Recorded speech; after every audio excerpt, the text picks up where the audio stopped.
Come back in eating breakfast. We're at the hacienda here. This is Mr. David Ball. He was the only hunter that was successful this morning. Somewhat. David, the folks back home would like to know a story on this kill, and we'll go out and look at the trophy in just a minute. Would you like to narrate this kill for us? We killed a deer this morning. Saw about 14, 15 bucks this morning. Real good hunt. Bucks everywhere up under that corn feeder. They started coming in before daylight, and we had one horn deer me and Tom saw 3 years ago out there. Had horn about that long on it. Had 6 points. I had one good 8 horn, about horns like that.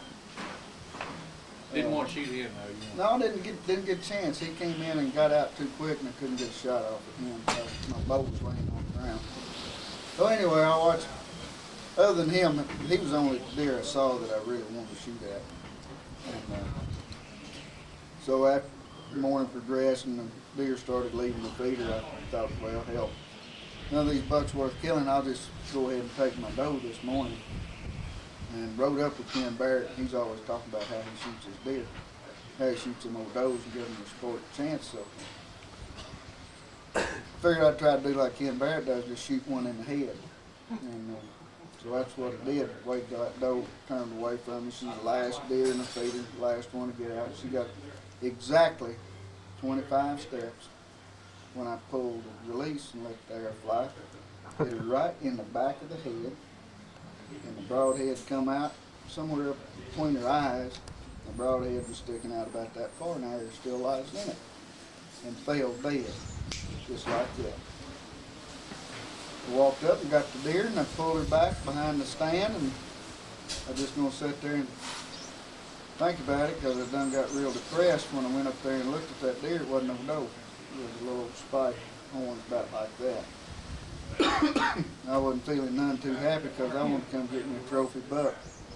And so I was sitting in the stand feeling bad. And about 5 minutes later, I could hear that deer back there start breathing, blowing, snorting around. And I said, son of a bitch, that deer ain't dead. And so I got out. The deer laying about 4 feet from the stand. I got out and I got my pocket knife and I said, I'll just cut that deer's throat before that son of a bitch gets up and runs off.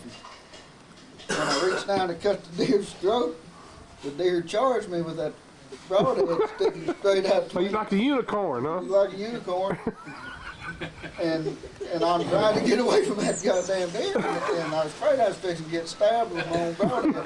So I run back up in the deer stand. There's a ground blind. I run back up in the deer stand. And the goddamn deer's head hit the stand and rubbed blood all over everything. By then, Charging you in the stand. Charged me in the stand. Oh my God! And I got pretty nervous by then. And so I got my arrow out and I shot some bitch again. And when I shot it, it turned a cartwheel and went about 8 feet in the air and landed with its head in a fork of a tree. Rested up in there like that, and it was still breathing. And I waited for about another 3 or 4 minutes, and the foam coming out of his side where I shot it in the lungs. And it was in misery, and I thought, well, I'll just go ahead and cut his throat out of misery again. And it come at me again. Charged you again. I shot it again. So I shot the deer 3 times. Finally, and he still wasn't dead, so I stabbed him in the heart 3 times with my knife. And I killed him. Did that finally kill the beast? That The beast died then, huh? killed the wicked beast. What about the end effect of the vultures now? You Oh yeah, Finish yeah. the story. I was sitting there after I finally had the deer dead. Blood everywhere. Smell of fresh blood in the air. Blood everywhere, every blood all over half acre down there where that deer flopped around. But I was trying to figure out what in the hell I was going to tell you guys when you got up here and found me with that little old nubbin buck. And I was sitting there by the deer, and the goddamn vultures come and tried to carry it off. Oh, take it out of your hands? No, they scared the living shit out of me. They was about 8 feet up over my head. How many vultures was there, David? There's 3 of them. They was cupping and gonna come in there and They was gonna tag team you, wasn't they, Bo? just like ducks coming into a pond when they cup and gonna light. That's where them vultures did me. So I ended up, I put my deer in the stand. The deer in the stand with you. Put the deer in the stand. Did you lock the door to keep the vultures? Door, and I left. And that's it. Well, David, let's take the folks outside and show them your trophy. Okay. Okay. Get over on the other side. All right, David. You can tell the wind blowing about 20, 30 miles an hour out here, and so the corn feeder that I was hunting over was due south, or due downwind from me, so we knew the smell would be a problem. So what we did this morning, took some of it, due north, wind blowing out of the south, so Stan was. Yeah. He's a good hunter, I can tell. Yeah. But use this good.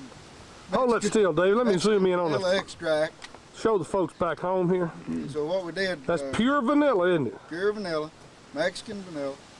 Put a little dab between behind your ears and on your nuts, and cover up all that old smell. PG, David. I had $15 up under that corn feeder with the wind blowing straight at them. And a swarm of honeybees. Huh? Yeah. Well, pick up your buck here. I mean, your doe, your antlerless deer. This is my doe. Still got the arrow in her.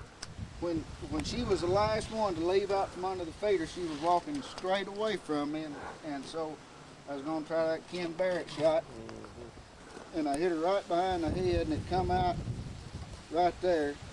But it wasn't quite between her eyes. Well, all you did was knock her out. Knocked her cold as a well digger's ass.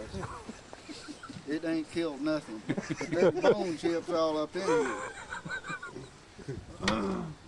But I thought she was dead, or he was dead.